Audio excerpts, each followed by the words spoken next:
yo me llamo José Lasaga Medina, soy español, viviendo en Madrid desde hace muchos años, y soy profesor de la Universidad Nacional de Educación a Distancia y también investigador de la Fundación Ortega y Gasset.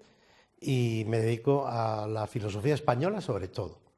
Y entonces, en mi preocupación por la filosofía española, descubrí que el mito de Don Juan había sido muy tratado no solo por Ortega y Gasset, que mencioné al principio de mi charla, sino también por otros contemporáneos suyos, como don Miguel de Unamuno, o como algunos psiquiatras de aquellos momentos, como el doctor Lafora, o como ciertos médicos investigadores como Gregorio Marañón. Es decir, el tema de Don Juan, el mito de Don Juan es un tema que estuvo muy presente en las reflexiones de los filósofos españoles.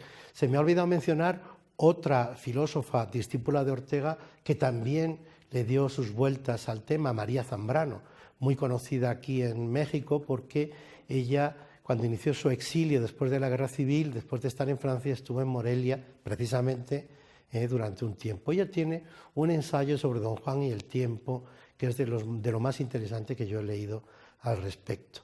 De modo que al final mis intereses sobre filosofía española y mis intereses sobre Don Juan tenían ese punto de contacto.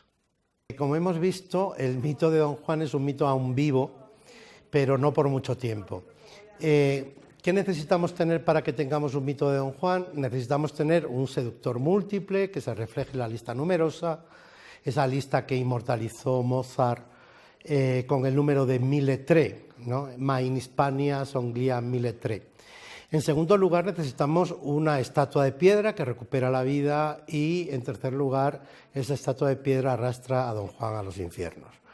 Lo que yo he intentado mostrar es la evolución, cómo estos elementos que tienen su origen incluso antes de la época moderna, en la Edad Media, este motivo, este triple motivo, se reinterpreta de manera distinta en cada una de las épocas y de las sensibilidades culturales que atraviesa la modernidad. Hay un Don Juan barroco, hay un Don Juan clásico, hay un Don Juan romántico católico, un Don Juan romántico protestante e incluso hay un Don Juan finisecular, un Don Juan del fin de siglo. Luego, en el siglo XX, Don Juan se convierte casi en un objeto de estudio, casi podríamos decir, haciendo el chiste del diván, que Don Juan se tumba en el diván, y finalmente Don Juan se empieza un poco a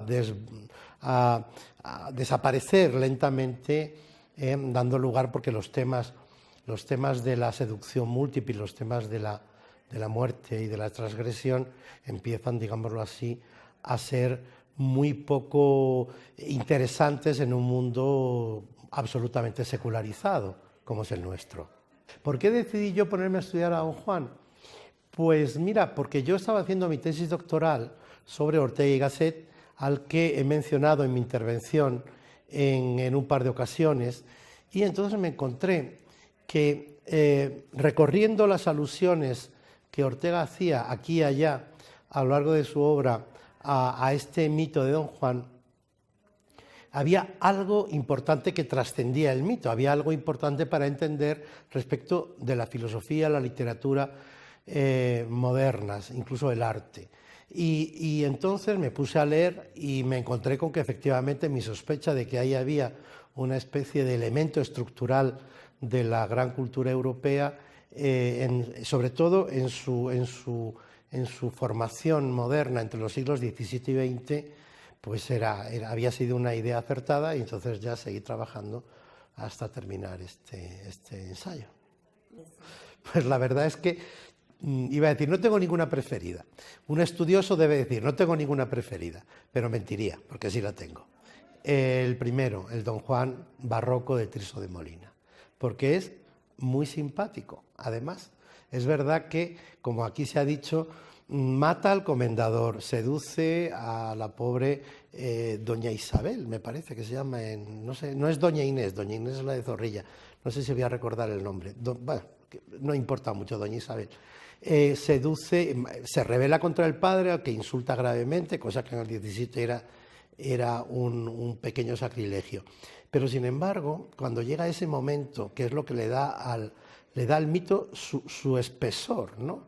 Es decir, cuando algo que no entiendes cuestiona tu forma de vida y dice, como seductor no tienes derecho a la existencia, Don Juan no está dispuesto a renunciar y se afirma. Esa es lo que podríamos encontrar, ahí podríamos encontrar su dimensión heroica.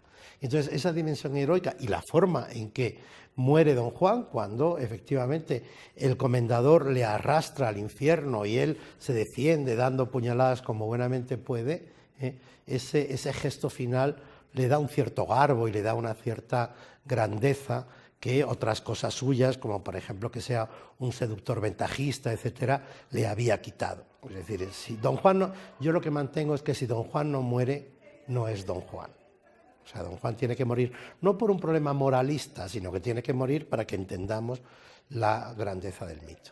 Mira, voy a contar, hay una anécdota que no he mencionado en el recorrido que he hecho en la presentación del seminario, que cuando la leí me resultó muy simpática, muy graciosa. Y es la historia, la cuenta también un novelista francés de fin de siglo que escribió una novela llamada Las Diabólicas, que tuvo mucho éxito en Francia. Se llama Barbey d'Aurevilly, más o menos se llama este señor. Entonces tiene un cuento sobre Don Juan en donde la historia, la anécdota es la siguiente. Don Juan Viejo, como siempre, reúne a sus amantes, las invita a comer. Y entonces una de sus amantes va con una niña, con su hija, probablemente hija de Don Juan, pero no se sabe. Entonces termina la fiesta, todas quieren mucho a Don Juan, se levanta la sesión, se vuelven a casa y la niña queda aterrada porque cuando llega a casa, pasa unos días, le dice a la madre que cree que está embarazada y cree que está embarazada de Don Juan. Insisto, es viejo. Entonces, la niña va a confesarse y le explica al confesor que está embarazada de Don Juan y le pregunta al confesor, pero ¿tú sabes cómo las mujeres se quedan embarazadas? Y Don Juan, ella le contesta al confesor, claro que lo sé. Dice, ¿y cómo consiguió Don Juan dejarte embarazada si estuviste con tu madre? Y la niña contesta, es que me senté en la silla donde antes Don Juan había estado sentado. Mira, yo afortunada o desgraciadamente, más bien desgraciadamente, suelo hablar en medios académicos. Y en medios académicos normalmente las reacciones suelen ser bastante parecidas a la que hemos podido observar aquí, es decir, de cierto interés y de buscar desarrollar y profundizar en los temas que yo he sacado y que yo he ido planteando. No he tenido nunca la ocasión de hablar a un gran público, de hablar en términos de un público que yo no conozca en cierto modo previamente porque viene de una universidad, de modo que la respuesta no es muy interesante. Normalmente la gente suele reaccionar con interés y sobre todo suele reaccionar buscando profundizar en el tema.